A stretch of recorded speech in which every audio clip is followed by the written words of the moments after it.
These are the best kinds of neighbors. Look at that. I just love seeing the Christmas tree. Also, look at my view from outside here. Hi! We have a Christmas tree there. I was walking there this morning. I didn't know that the Christmas tree lit up. I'm kind of tempted to go outside. But the skyline here is so pretty. Can you see it or no?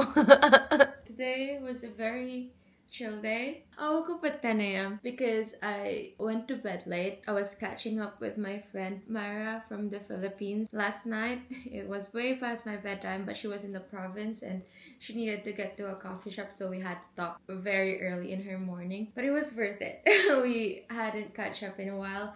And then, yeah, I just slept way past midnight. This morning, I completely forgot that it was already Saturday.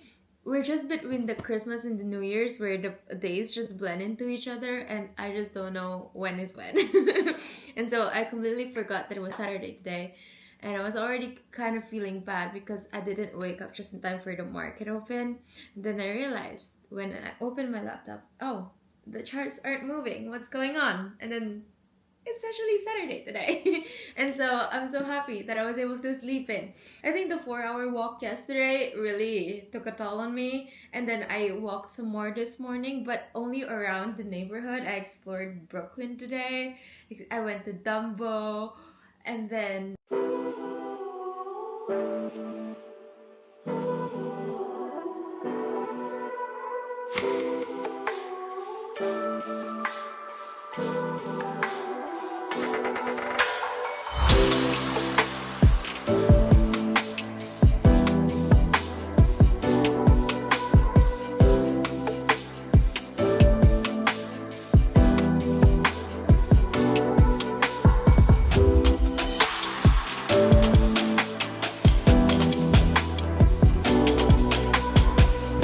some people just got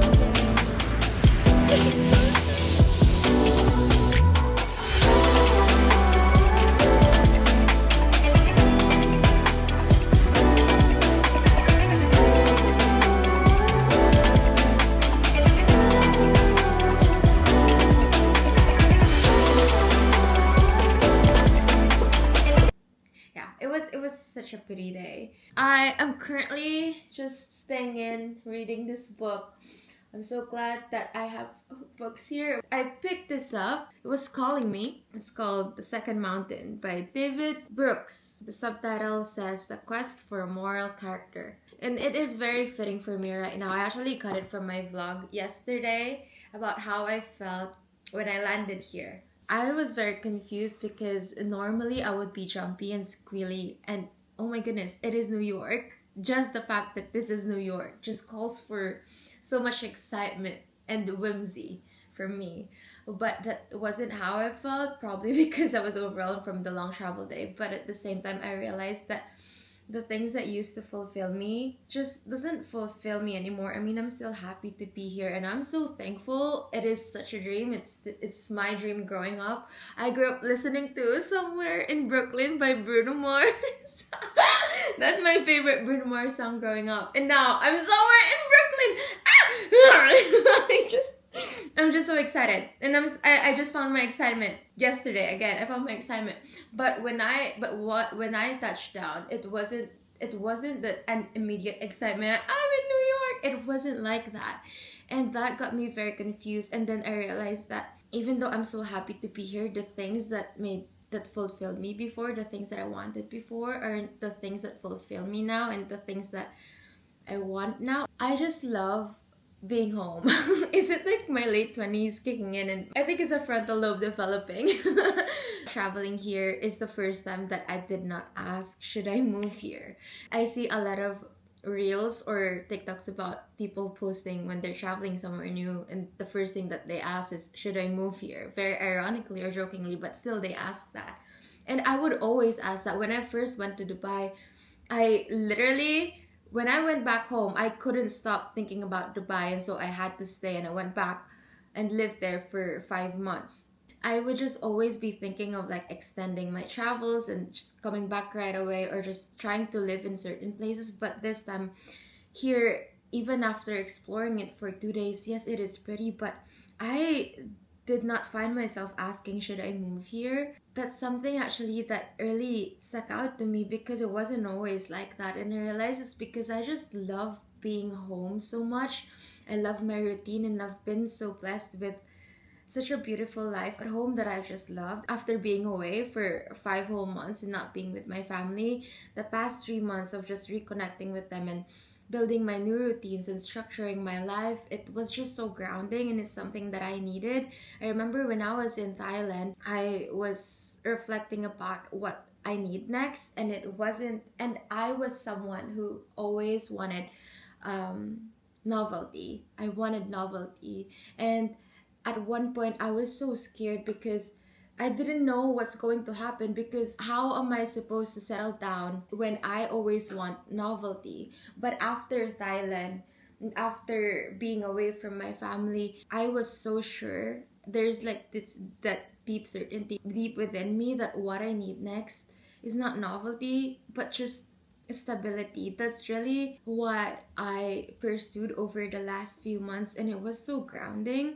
And now being away from home, I realized yesterday that even if this didn't happen, I would just be as happy if I was at home. And that makes it so much better, because it's just like a cherry on top, and it's not something that I need anymore. I've just been buried in this book for the last few hours after I nap. I think it just encompasses the inner journey that I'm going through right now. Going from first mountain onto the second mountain. The first mountain is about achievement, individualism, and self-centered kind of life. But the second mountain is about like a deeper kind of joy. It's about commitment. It's about community. It's about living for others.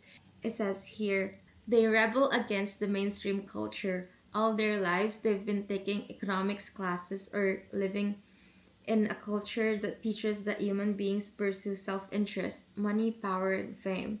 But suddenly, they're not interested in what other people tell them to want. They want to want the things that are truly worth wanting. They elevate their desires. The world tells them to be a good consumer, but they want to be the one consumed by a moral cause. And I think this is my favorite part. The world tells them to want independence, but they want interdependence, to be enmeshed in a web of warm relationships. The world tells them to want individual freedom, but they want intimacy, responsibility, and commitment. I was someone, I love that I'm saying was, but I was someone who was just like, you know that song by Taylor Swift, The Walter? That's me. I shied away from commitments, from pressure, from responsibility, from being tied to a certain place. Like I was always bolting to the next city. And I didn't want to be in a certain job or something like that, because I just wanted my freedom. My freedom meant so much to me, and it still does. But I just shied away from having deep roots and being committed to something. Like in college, I couldn't choose what I wanted to study, and so I studied multimedia arts, where I studied like a bunch of things, and I was like a jack of all trades instead of like a master of one, because I couldn't choose. And I identify myself as a multi-passionate person, because there's just so many things that I'm passionate about. When trying YouTube videos, like I'm like, I can't niche down because there's just so much. But right now, I'm just going through this shift or transformation, where now I'm going back to what I knew deep in my spirit when I left Thailand, that the next for me is not novelty, but really stability and structure. And being able to be rooted down. I was so scared of being rooted down. But now it's what I crave. I'm just so ready to like give myself to something and just commit. And it's such a new thing for me, but it doesn't scare me to like build my life and like continue building on it, instead of trying to have life like this. I want to have it like this. I'm so excited to continue reading this. I just love what he said here about the world tells them to want individual freedom, but they want intimacy, responsibility, and commitment.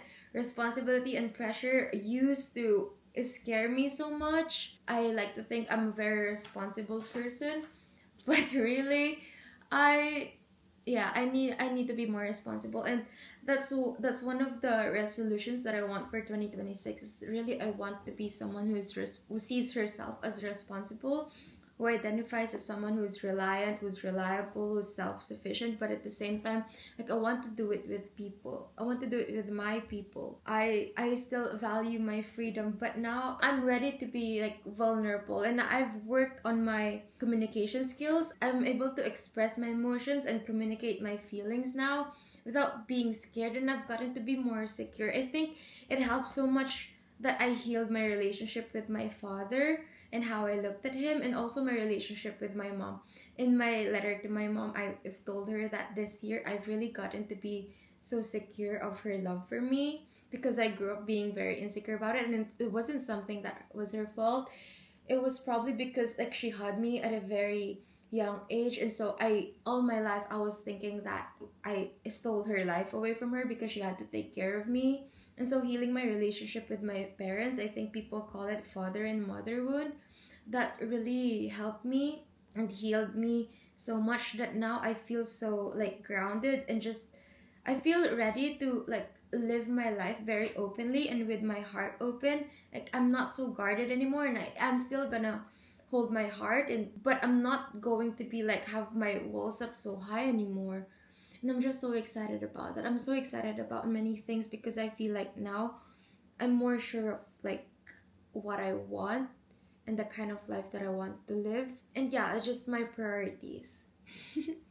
This trip really has been very eye-opening, and I just really enjoy it. So tomorrow is going to be my digital declutter day. It's going to be Sunday. I really have to figure out the subway situation. Earlier this morning when I was walking, I discovered that I'm so near so many subway stations. Like, I'm surrounded by it. Like, every few steps, every few blocks.